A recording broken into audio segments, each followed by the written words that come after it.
Hello friends, I am Atul Nagarkar and we will see today about communication skills. It is very useful video for UGC NET exam, MH SET exam, KVS and Navodaya exams also. We will see here important 10 multiple choice questions. So let's start. First question is, what is communication? The options are exchanging thoughts, ideas and messages through speech, writing, signals and body language. Second option is method of controlling information. Third, the method of receiving messages. And fourth, the style of our presentation. And the answer is exchanging thoughts, ideas and messages through speech, writing, signals and body language. What is communication? Hindi में हम उसे देखेंगे संप्रेषण क्या है, तो उसका answer है एक्सचेंजिंग थॉट्स, मतलब हम अपने विचार, अपनी कल्पना, अपने मैसेजेस भाषण के ज़रिए, लेखन के ज़रिए, कुछ संकेतों के ज़रिए, बॉडी लैंग्वेज के ज़रिए हम उसको प्रदर्शित करते हैं, एक दूसरे से वार्तालाप करते हैं, उसे ही कम्युनिकेशन या संप्रेषण कहा जाता है। दूसरा प्रश्न हम देखेंगे, which of the following is not a style of communication? नीचे 4 ऑप्शंस दिए हैं, कम्युनिकेशन के स्टाइल है 3, लेकिन एक कम्युनिकेशन का स्टाइल नहीं है और उसका आंसर है the distributor. This is not the style of communication but the relater, the socialiser and the director. These are the style of communication, but the distributor is not the style of communication. अगला प्रश्न देखेंगे, question number 3. To be a good communicator, it is important to be एक अच्छा communicator होने के लिए आपके पास क्या होना चाहिए? तो सबसे इम्पॉर्टेंट है आप एक अच्छे श्रोता होना ज़रूरी है. You should be a good listener. This is the answer. Next question number 4. Which one of the following is not a perceptual barriers? Perception मतलब धारणा, जो हम ज्ञान का ग्रहण करते हैं उसे क्या कहते हैं? परसेप्शन कहते हैं. विच one of the following is not a perceptual barrier? नीचे 4 ऑप्शंस दिए हैं, उसमें से एक परसेप्चुअल बैरियर नहीं है, और वह कौन सा है? The expression of our fears. जो हम डर जाते हैं, उस डरने के बाद जो हमारा एक्सप्रेशन आता है वह उसका परसेप्चुअल बैरियर नहीं है, लेकिन way of perceiving things around us, जो हम बातों को ग्रहण करते हैं उस वक्त जो हमारा तरीका होता है ग्रहण करने का, उसका असर परसेप्चुअल पर पड़ता है, वह एक बैरियर है. लेकिन the expression of our fears is not a perceptual barrier. The process of perceiving things, यह भी एक बैरियर हो सकता है.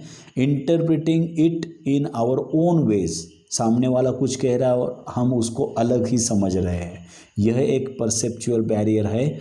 लेकिन the expression of our fears, D जो ऑप्शन है, वह परसेप्चुअल बैरियर नहीं है. We will see next question.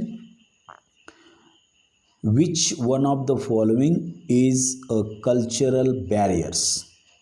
तो ये ऑप्शन जो है वही कल्चरल बैरियर है. तो miscommunication because of diverse culture. Culture यानी हिंदी में उसे क्या कहते हैं? संस्कृति. तो हर धर्म के बहुत रीति रिवाज होते हैं। ये संस्कृति, भिन्न भिन्न संस्कृति भारत देश में पाई जाती है। तो भिन्न संस्कृति की वजह से भी मिसकम्युनिकेशन, एक बात दूसरे को समझ में नहीं आना, ये होता है। इस वजह से वह एक कल्चरल बैरियर है। तो miscommunication because of diverse cultures, it is also a cultural barrier. तो this is answer, A is the answer. Question number 6, what should you not do in conversation? संभाषण करते समय आपको ये नहीं करना चाहिए।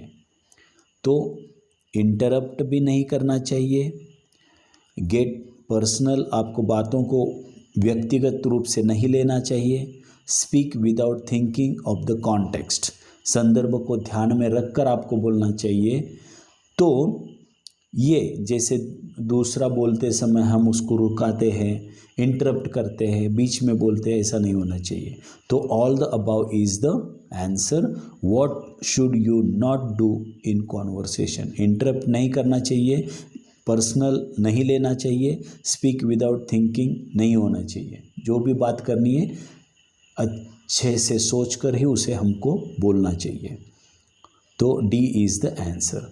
We will see next question, and the question is language barriers occurs when we communicate with people who are not familiar with our expressions, slang or jargon।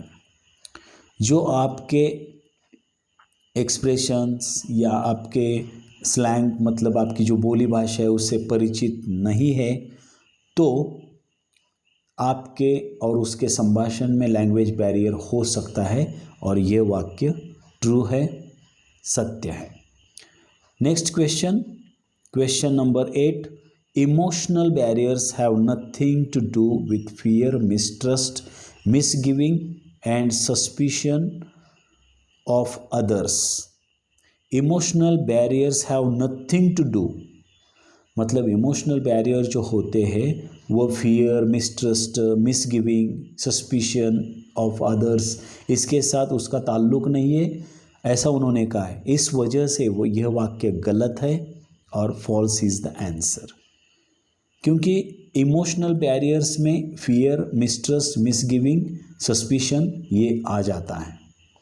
Next question, and this is the second last question, A dominating and aggressive colleague could be categorized under the director type और director type. तो यह वाक्य भी true है। जो आपका colleague है, जो डोमिनेटिंग है, बहुत ही अग्रेसिव है यानी आक्रामक है, उसको डायरेक्टर टाइप में हम उसको रख सकते हैं। यह वाक्य बराबर है। And this is last question, aggressive behaviour is a forceful way of doing things without caring about the feelings of others। दूसरों की भावनाओं को हम केयर नहीं करते हैं और हम अपनी ही बातों को आगे ले चलते हैं, तो उसे क्या कहते हैं? एग्रेसिव बिहेवियर कहते हैं। तो यह वाक्य भी ट्रू है। This is also true sentence.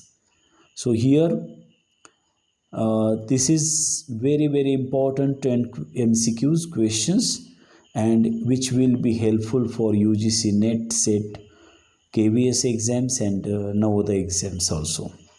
Thank you very much for sparing time.